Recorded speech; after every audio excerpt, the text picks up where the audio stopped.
தாமரை TV நேயர்கள் அனைவருக்கும் வணக்கம். கடந்த திமுக ஆட்சி காலத்தில் குறிப்பாக அந்த 2021 2023 அந்த காலகட்டத்தில் செந்தில் பாலாஜி அவங்க மின்சாரத்துறை அமைச்சராக இருந்தப்ப 397 கோடி ரூபாய்க்கு டிரான்ஸ்ஃபார்மரை கொள்முதல் பண்ணுறதுல ஒரு ஊழல் நடந்திருக்கதா அறப்போர் இயக்கம் அப்பயே ஒரு கம்ப்ளைண்ட் பண்ணியிருந்தாங்க. அதன் தொடர்ச்சியாக இப்போ அதன் மீது ஒரு எஃப்ஐஆர் போட்டிருக்காங்க. கூடிய விரைவில் செந்தில் பாலாஜி அவங்க அரெஸ்ட் ஆவாங்களா இல்லையா, என்ன நடந்துட்டு இருக்கு இந்த கேஸில் அப்படின்றத குறித்து ஒரு டீட்டெயிலான எக்ஸ்பிளனேஷனா இந்த வீடியோ இருக்க போது. வாங்க வீடியோக்குள்ள போகலாம். 2021 2023 அந்த காலகட்டத்தில் செந்தில் பாலாஜி அவங்க மின்சாரத்துறை அமைச்சராக இருந்தப்ப 10 டெண்டர் அறிவிக்கிறாங்க. அந்த 10 டெண்டரோடைய ஒருத்தர் என்ன அப்படின்னா 1182.84 கோடி ரூபாய் அந்த டெண்டரோட மதிப்பு இருக்கு. அந்த டெண்டரில் 36 நிறுவனங்கள் நாங்கள் இந்த விலைக்கு டிரான்ஸ்ஃபார்மரை கொடுக்குறோம் அப்படின்னு சொல்லிட்டு அதில் பார்ட்டிசிபேட் பண்ணுறாங்க. அந்த 36 நிறுவனங்களுமே ஒரே மாதிரியான ரேட்டை கொடுத்துருக்காங்க. அதாவது ஒரு எக்ஸாம்பிளுக்கு சொல்கிறேன், 10 லட்ச ரூபா ஒரு நிறுவனம் கொடுத்துருக்காங்க அப்படின்னா 36 கம்பெனியுமே 10 லட்ச ரூபாய்க்கு நாங்கள் டிரான்ஸ்ஃபார்மர் கொடுக்க தயாராக இருக்கும் கவர்மெண்ட்டுக்கு அப்படின்னு சொல்லிட்டு கொடுக்குறாங்க. எப்பயுமே ஒரு டெண்டர் கொடுக்குறாங்க அப்படின்னா நிறைய நிறுவனங்கள் அவங்களுக்கு லாபத்துக்கு ஏற்ற மாதிரி அமௌண்ட்டை குறிப்பிடுவாங்க. அதில் இருக்கிறதுலே கம்மியாக யார் பிட் பண்ணியிருக்காங்களோ அவங்களுக்கு அந்த டெண்டரை அறிவிப்பாங்க. ஆனால் அந்த 36 நிறுவனங்களுமே ஒரே மாதிரியான அமௌண்ட்டை கொடுத்துருக்கிறதுனால இதில் சந்தேகம் ஏற்பட்டிருக்கு அப்படின்னு சொல்லிட்டு கொடுக்குறாங்க. அந்த 36 நிறுவனங்களுமே 12.49 லட்சம் ரூபாய்க்கு நாங்கள் அந்த டிரான்ஸ்ஃபார்மரை கவர்மெண்ட்டுக்கு கொடுக்குறோம் அப்படின்னு சொல்லியிருக்காங்க அப்படின்ற விஷயத்தை நோட் பண்ணுறாங்க. ராஜஸ்தானில் இருக்கக்கூடிய அரசாங்கம்லாம் ஒரு டிரான்ஸ்ஃபார்மரை 7.87 லட்சம் ரூபாய்க்கு வாங்கியிருக்காங்க. ஆனால் இங்கே 12.49 லட்சம் ரூபாய்க்கு பிட் பண்ணியிருக்காங்க. அதை வாங்கவும் செஞ்சிருக்காங்க அப்படின்ற விஷயத்த மெட்ராஸ் ஹைகோர்ட்டில் போய் வைக்கிறாங்க. ஜூலை 6 2023 அப்போ மெட்ராஸ் ஹைகோர்ட்டில் அந்த கேஸ் போடுறாங்க. அந்த கேஸ் போடுறதுக்கு முன்னாடியே டிவிஎஸ்சியில் போய் கம்ப்ளைண்ட்லாம் கொடுத்துருக்காங்க. கம்ப்ளைண்ட்லாம் கொடுத்தப்ப எஃப்ஐஆரும் போடல, அதுக்கான ஆக்ஷனுமே டிவிஎஸ்சி தரப்புலேருந்து எடுக்கப்படல.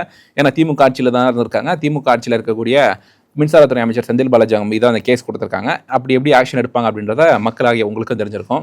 ஸோ அந்த ஆக்ஷன் எதுவுமே எடுக்கல அப்படின்றதுனால ஜூலை 6 2023 அப்போ மெட்ராஸ் ஹைகோர்ட்டுக்கு போய் பார்க்குறாங்க. முதல்ல இரு தரப்புகள் இந்த வாதங்களை மட்டும் கேட்குறாங்க. இந்த வாதங்களை கேட்டுகிட்டே இருந்த மெட்ராஸ் ஹைகோர்ட் என்ன பண்ணுறாங்க, இது நிறைப்பட்ட காலகட்டத்திலேயே டிவிஎஸ்சியும் ஒரு எஃப்ஐஆர் பதிவு பண்ணி விசாரணை நடத்துகிறாங்க.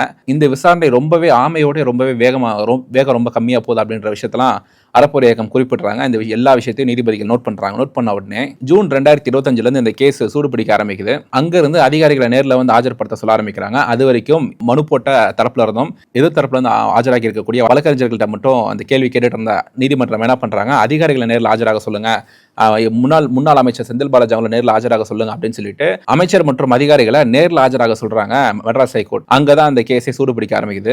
இது எல்லாத்தையுமே தீர விசாரிக்கிறாங்க. அடுத்த 6 மாசத்துக்கு மெட்ராஸ் ஹைகோர்ட் ஏப்ரல் மாசம் 2026 என்ன பண்றாங்க, இந்த கேஸை சிபிஐக்கு டிரான்ஸ்ஃபர் பண்றாங்க மெட்ராஸ் ஹைகோர்ட். இது உடனே என்ன பண்றாங்க, சுப்ரீம் கோர்ட்டுக்கு எதிர்த்து போறாங்க தமிழக அரசாங்கம் எதிர்த்து போன உடனே அந்த விஷயத்தை நாங்க தலையிட விரும்பல அப்படின்னு சொல்லிட்டு சுப்ரீம் கோர்ட்டும் சொல்லிடுறாங்க. போன மாசம் சொன்ன உடனே மெட்ராஸ் ஹைகோர்ட்லயும் ஒரு மேல்முறையீடு பண்றாங்க. இல்ல சிபிஐ விசாரணை நடக்க தான் போகுது, சிபிஐக்கு தான் அந்த விசாரணை போகும், நாங்க சிபிஐ கிட்ட இருந்து வர விசாரணையை மாற்றதா இல்லை அப்படின்னு சொல்லிட்டு மெட்ராஸ் ஹைகோர்ட் திருப்பியும் சொல்லிடுறாங்க. அதன் தொடர்ச்சியாக நேற்றுக்கு 29 மே 2026 சிபிஐலேருந்து இந்த கேஸ் விசாரிக்கிறதுக்கு எஃப்ஐஆர் ரெஜிஸ்டர் பண்ணியிருக்காங்க அப்படின்ற தகவலும் நமக்கு வந்திருக்கு. சமூக வலைதளத்தில் இந்த தகவலும் இருந்துட்டு இருக்கு. நம்மளோட சோர்சஸ் என்ன சொல்றாங்க அப்படின்னா எஃப்ஐஆர் பதிவு பண்ணிட்டாங்க அப்படின்ற ஒரு தகவலும் சொல்றாங்க.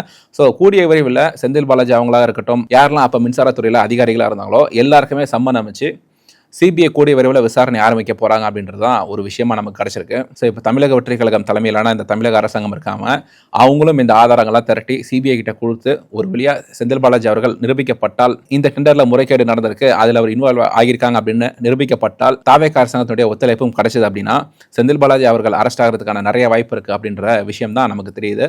ஸோ இந்த வீடியோ குறித்தான உங்களோட கமெண்ட்ஸை கீழே கமெண்ட் செக்ஷனில் சொல்லுங்கள்.